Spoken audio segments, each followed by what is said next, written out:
Good morning, my friends. I hope you are all doing amazing today. I wanted to share with you a beautiful painting that I made and show you how to make it so that you can maybe learn how to make something like this yourself if you're so interested. I love cherries or cherry trees, and I love pink, so in the springtime when they're all blooming and it's just like pink clouds of happiness, it's like one of my favorite times of the year, and I always feel very inspired by the trees. And I decided to make one, and I made it super 3D, as you can see. This branch is made of wire, and I think she's just the prettiest thing. And I hope you guys loved the video as much as I loved making it. Anyways, bye. Enjoy the video.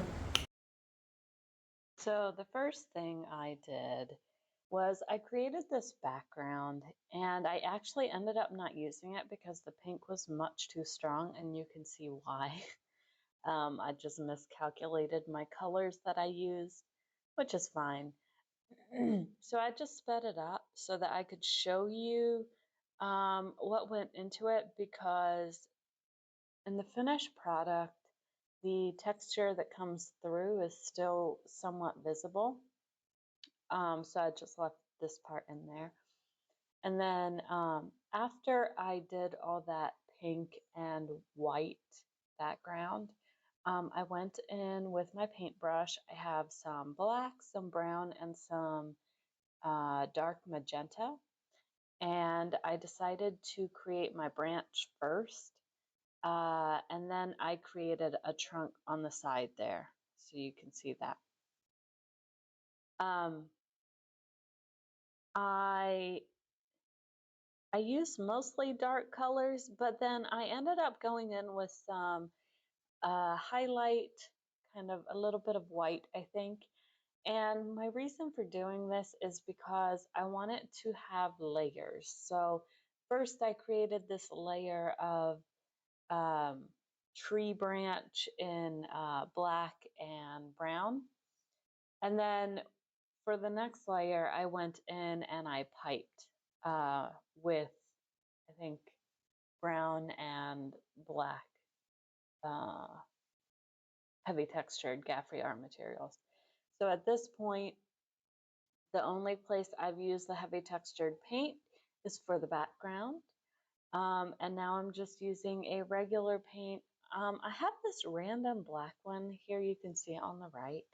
And honestly, I have no idea where I've got it from, but I don't use black very often in my paintings because I prefer more of the other colors. So it's lasted me several years, and I literally have no idea where it comes from. So the rest of my colors are, mm, trying to remember, Liquitex. They're Liquitex. Uh, so they have a wide variety of colors, which I like. So after I went in with my main branches and I blocked out where I wanted all my uh, main attractions to be in this painting, I decided to go in and create these really twisty, kind of gently meandering twig branches. That's one of my favorite things about cherry trees is when you look at them, they are very gnarly. They're very twisty, turny, uh, super interesting. There's always something going on with them. You know, there's no straight, smooth trunks really, except maybe the bottom part. And then when it goes into the branches, they just are really twisty, turny. And I love interesting things. So of course, it is no surprise that this is interesting to me as well. So after I created my main um, branches, uh, I decided to go in with a little bit of the Handmade Jam by Gaffrey Art Materials shade, and I mixed that a little bit with what I had left over.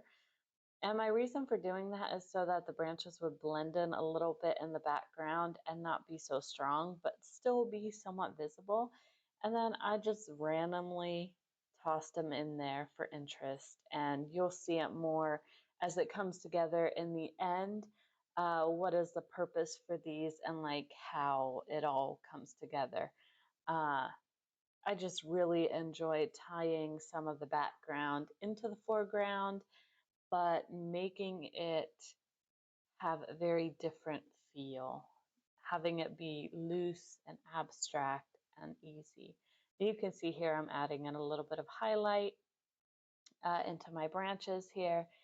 And then I decided to move on and create kind of a brown and black shade for my piping of the tree trunk and the branches. So I've got some clear Gaffrey Art Materials. I think, no, I think that's white. You know what? I don't know. No, that's clear. Yeah. Okay, so the thing about using clear is that as it dries, you're going to get a stronger color. So right now it's kind of acting like white, even though it isn't. So when it dries, the color will get very, very dark, which is what I wanted. And I mean, when you're painting with like brown and black, you know, those are pretty consistent colors. For me, I tend to stay away from the clear medium when I'm dealing more with like things like pink or pale green or something like that, because it's much more difficult for me to judge how it's going to dry, if it's going to dry accurately or not. And then of course, this super cool part, this is where I decided to create that super 3D effect for that branch. And I have some, this is a pretty, it's not heavy duty wire, but it's, I think, some of the heaviest floral wire you can get.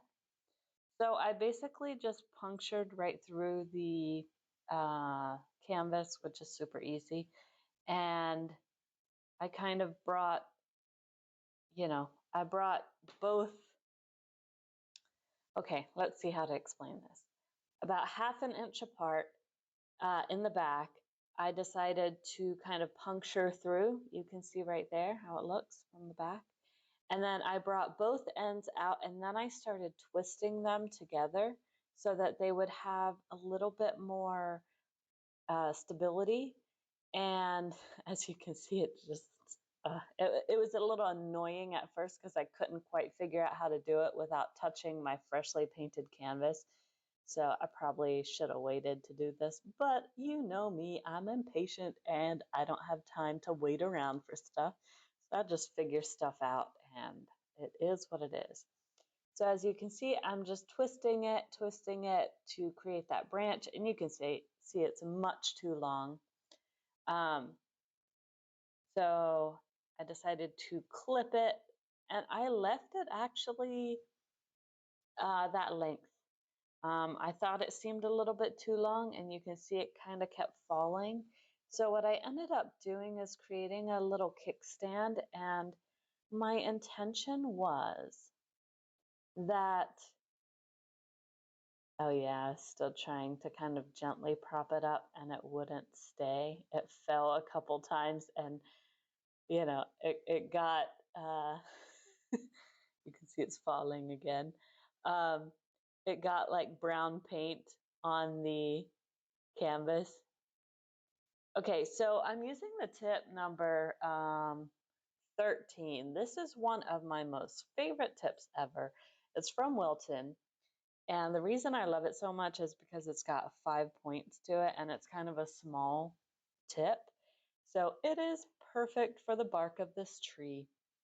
And what I did is I actually didn't worry about making sure that every row was touching the other perfectly, because I had taken the time to paint the underpainting and I wanted it to show through, and I like how bark has kind of these gaps in between.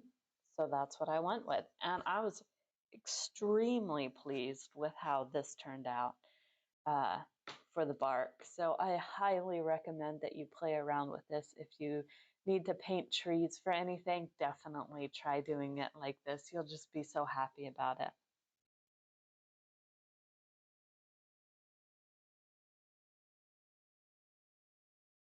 So for the mid branches, I tried to do heavier lines. Let's see if I can explain that better.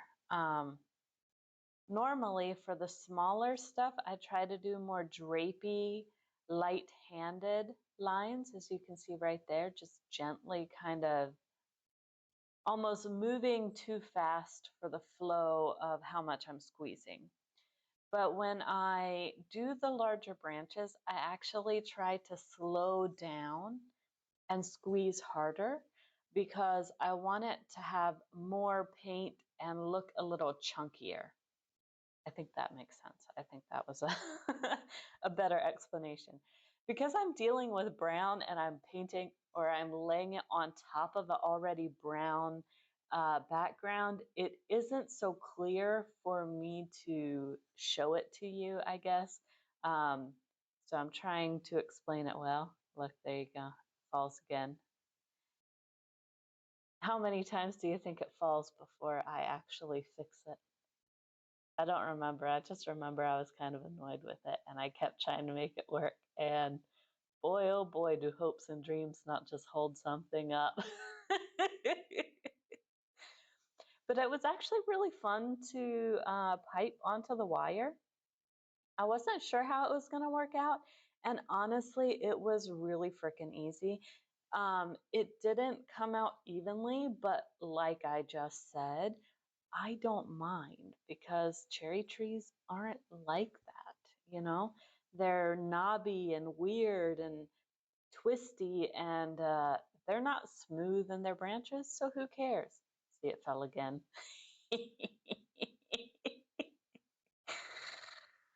Knowing I fixed it, I can sit here and watch myself screw it up and be like, yeah, that's fine, whatever, because I know it turned out okay. But I was freaking out at this, well, not freaking out, but you know, I was annoyed at this point going, ugh, how to fix it. You could see like there's paint getting on my hands and everything. And I was just, I kept willing it to stay and it just wouldn't. So I kind of had to figure out where the tension was. And then you can see I took this other piece and I basically threaded it through where I needed it to have a little more stability. So then I leaned it on it, and it's like a little kickstand. Now, I didn't actually paint the little kickstand because I was planning to just unthread it and take it out because once the paint dries, it's fairly strong, it'll hold it in place. But I actually ended up leaving it, and I just painted over the top of it, added some flowers and leaves to it, and it became a really decent part of the painting. So, you know, I was really happy with how it turned out. And so that's part of my reason for why I don't actually mind having kind of problematic or unexpected things with my paintings, because the way that I approach problems, I always seem to get so much out of how I discover the solution. So sometimes you just need to sit back and get curious about the you know, oh, I wonder what the solution for this would look like.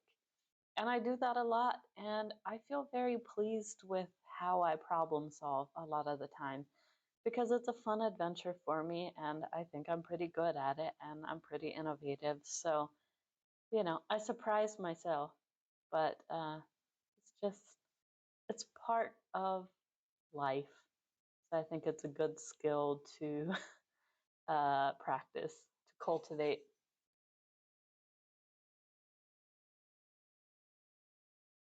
So I took the shade of Handmade Jam, and actually, I'm telling you the color, but actually, I don't believe Gaffrey Art Materials still is making it. I think it was a limited edition color.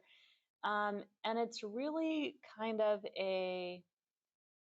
it's a red, but it has some neutral aspects to it. So I don't really know how you mix it yourself. I wouldn't say it's neutralized with black, but maybe it's neutralized with a touch of green. I can't be certain. Um, I mixed it with white, and now I'm just going to go and make these flowers. And the tip that I'm using is well, actually, it's an unmarked tip, but I found another tip, and I'm so excited to tell you guys. I found a tip number 126K, and they look almost exactly alike. Uh, the only difference is maybe 1 millimeter extra width of the 126K versus the other one, which is knife thin at the bottom. But I don't think that matters, to be honest, not the way that I use these. So I'm really pleased that I happen to find two that are pretty much the same, and one of them is labeled, so I can actually tell you. So you can see I took the pink and I squished it all to one side, and then I just filled up the rest of it with white. And then you go ahead and give it a shake and give it a few squishes and, you know, place it appropriately.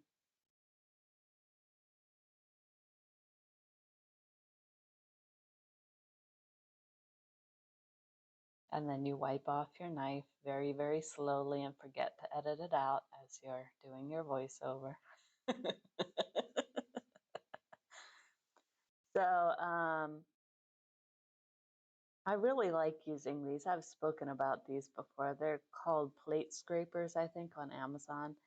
And I just use them a lot. Do they have a purpose? Yes.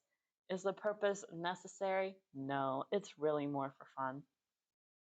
So here I have a canvas that is covered in plastic still, and I love using these to pipe my flowers onto because I can peel them off easily. I have my rotating cake stand, and then I am doing a pivot while I squeeze on the bag. And here I'll show you from the side because I think it's a little easier on the eyes than watching the top-down view. But I'll show you both angles so you can really get a feel for it. These are my very favorite flowers. I created them myself. I'd never seen anyone do this before. They are one of my earliest inventions, and I'm in love with them. I've loved them the whole time, and I just cannot recommend them enough. So you can do this with a couple different tips. Now, just make sure when you go to pipe these that your tip is firmly in the bag.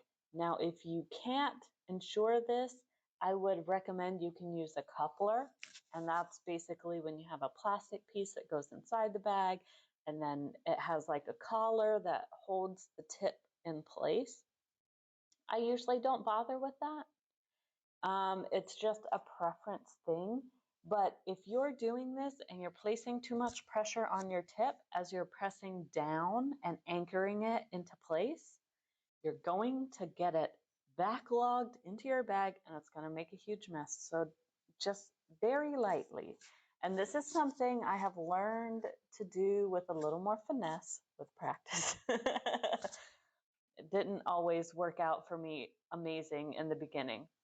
But I love doing these fresh on the canvas too, because they're just so freaking easy and they're so freaking cute. I love the frilliness. And the thing about the 126 tip is that it's so thin. It's knife thin. And I love that. I think that's amazing. I don't like it for roses. I don't like it for flowers who need to stand straight up and down. But for these flat flowers that have just this very delicate edge, love it. It's the perfect tip for these. So you can see the top-down version of this as well.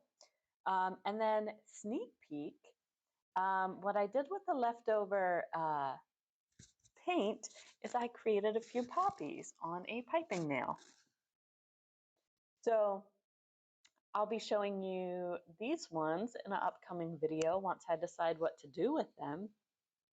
But I just thought I'd throw that in there because I've talked about it before, how, you know, I take the extra paint from one project and I just kind of let it bleed into the next project, and it's just kind of this organic process that just happens.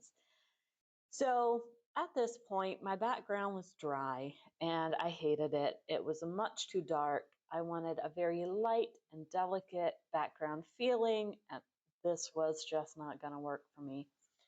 So I took a little bit of white heavy textured Gaffrey paint and a little bit of, you can see my Liquitex.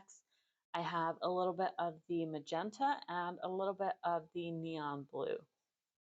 So I just gave those a nice mix in, and then you'll see in a minute what I end up doing with those.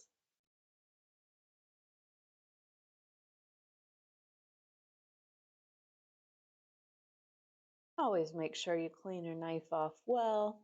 It'll just make it easier as you go from one paint to the next. And, you know, if you end up putting your knife to the side, it'll be clean for the next time you need it. It's easier to just keep things clean as you go along. Do you guys love my my new tablecloth? I got it at a local market. I think they were like €2 or €3 each, which is about $2 or $3. Um, they're just so cute. I love them so much. I'm so happy with them.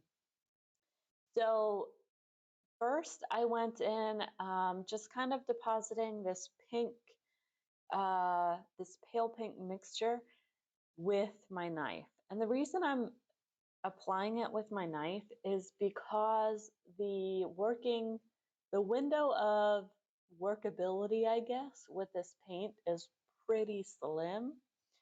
So especially when you're working on an already dry surface, the water evaporates very quickly and then it just kind of pulls under the paintbrush instead of gliding like a mixable paint. So for me, I just like to work fast. It seems to get me the best results. So I took a very, very coarse bristled paintbrush that was fairly small. I would say it's a 1/4 inch, I think, maybe a 1/3 of an inch. And then I basically just went and filled in all the area around the branches, which took some time. But I wanted to cover all the larger areas first. Now, the thing about this is you don't have to worry so much about your window of time with this particular style, because what I was doing is a lot of back and forth kind of almost like cross-hatch type of strokes with my brush, if that makes sense. I was trying to create a lot of texture. My background already had a lot of texture. Here you can see it up close so you can really see what I'm talking about.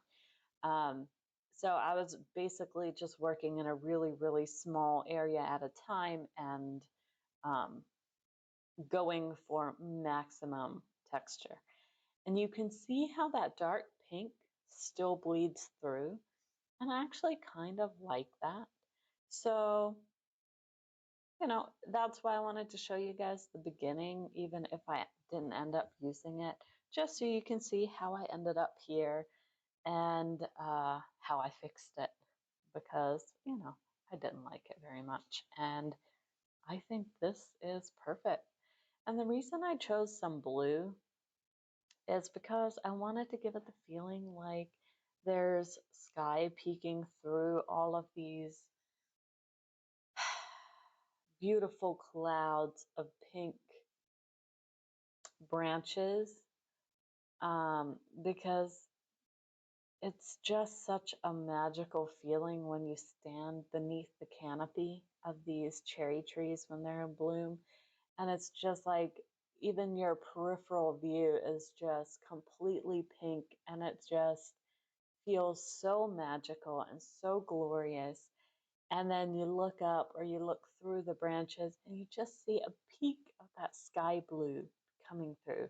But it's still all this cotton candy pink all around you, and it just feels so delicious and so magical and such like you're 8 years old and you believe in fairies and you know everything is going your way, you know? I love magical feelings and just kind of this a little bit of escapist and a little bit of like just bringing magic into my reality. And that's often how I spend my waking moments, to be honest. That's my goal all the time, especially when I'm creating. I just kind of experience life in kind of this almost limbo state, I guess. Not really limbo, but it's like I'm not thinking a whole bunch. I'm just letting the inspirations come and just kind of flow through me and through my hands and just bringing things to life. And that's just such my favorite way of operating. And that's why I make so much art. Thank you for coming to my TED Talk. So you can just see here how I'm just kind of creating this blue more towards the center, just so it kind of brings a little bit of a focal experience. And then I'm kind of just taking it out towards the edges and blending it a little bit here and a little bit there, you know, not being too picky about it or anything like that.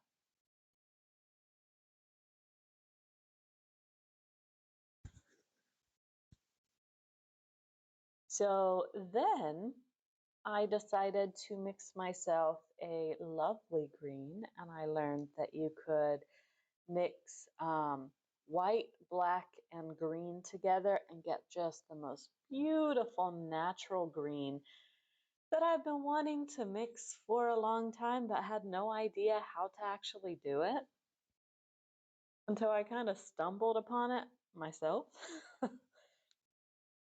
Isn't that just how it goes? So then I tried to recreate it for this painting.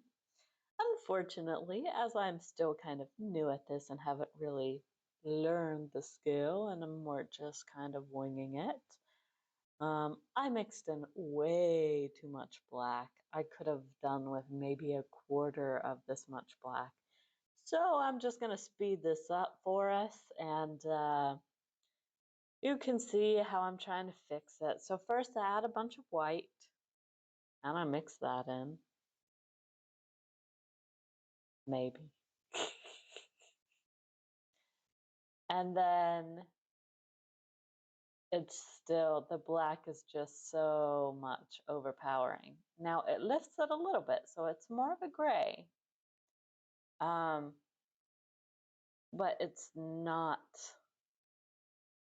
not doing what I wanted it to do.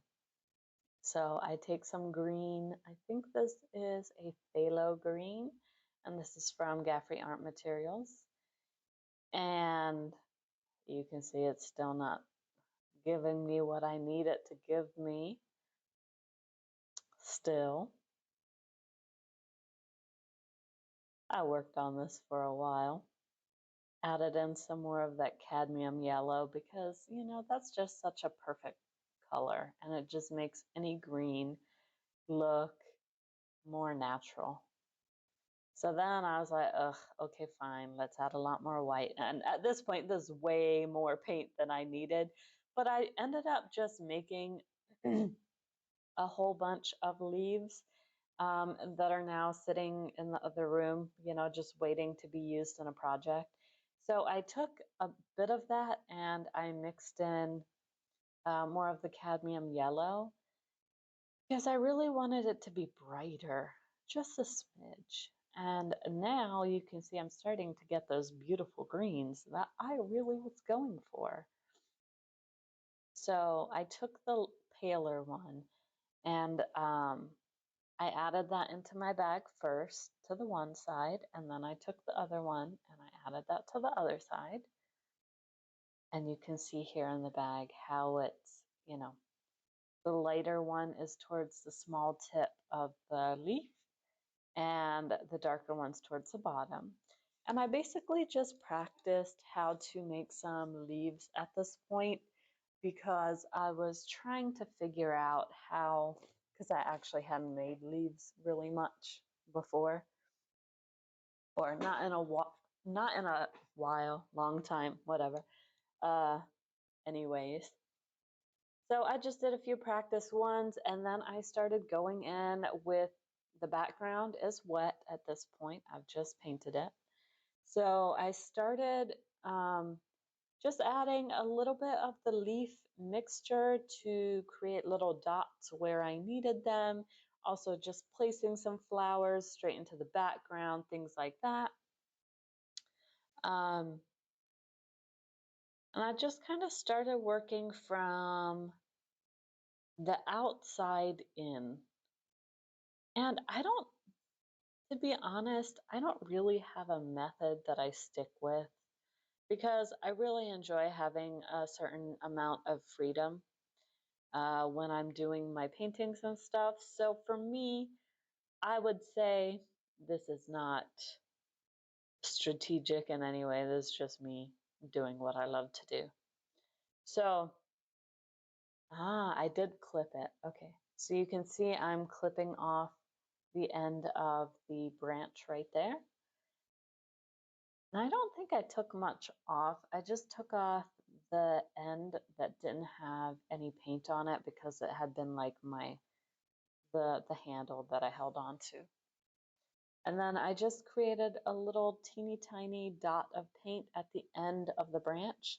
And then what I did is I left it sitting there for a bit to kind of dry out just a little bit so that maybe it would be a little more stable in a few minutes when I go and I place the main flower onto that branch.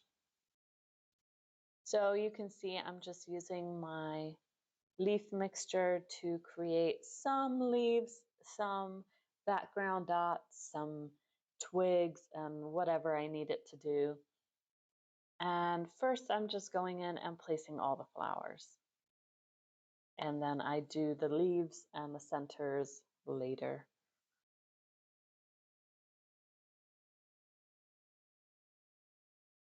Ah, yes. So I did the branch or the main flower. You can see it kind of, I had to balance it perfectly. And I just had to make sure it wasn't gonna fall. So a couple times it kind of started tilting a little bit, and I just, you know, had to go and straighten it out and just make sure I didn't bump it, you know. And it didn't fall. So, you know, that was pretty good. I felt like I felt like that was a goal achieved, you know.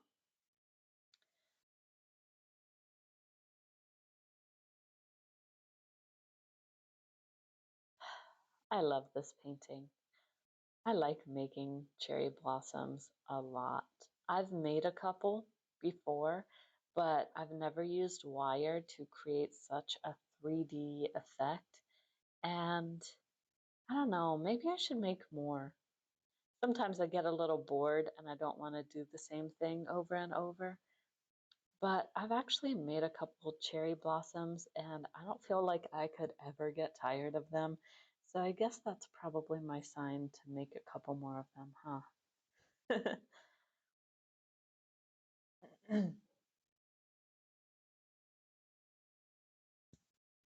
I just really love this green color that I finally was able to accomplish.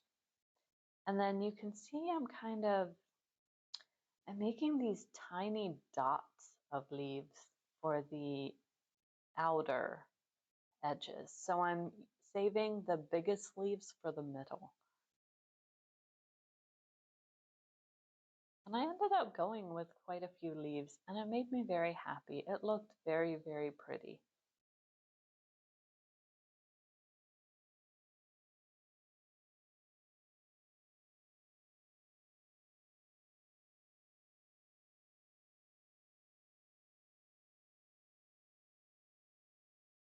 So then,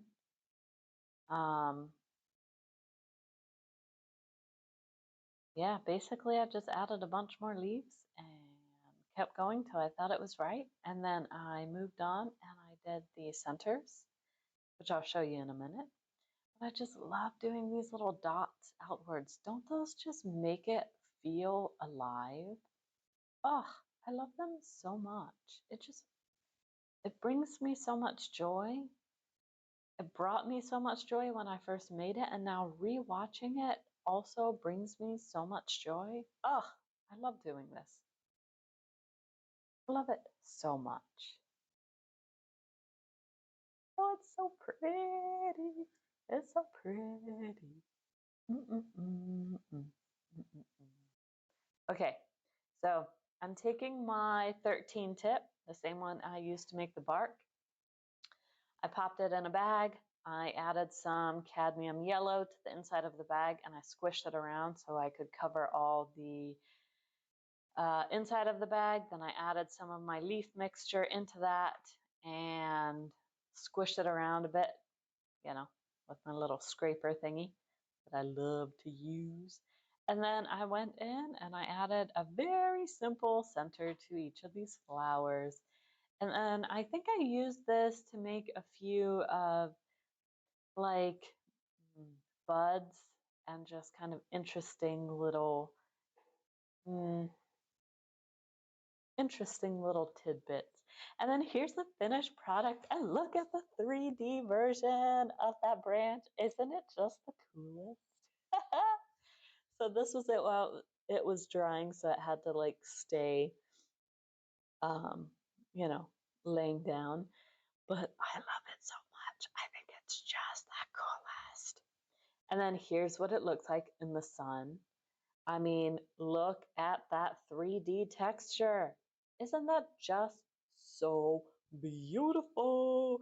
Look at that tree branch. It's the coolest. Okay, thanks for watching this with me. It's been really fun hanging out with you guys. Goodbye. Also, like this video and subscribe to my channel. Okay, bye.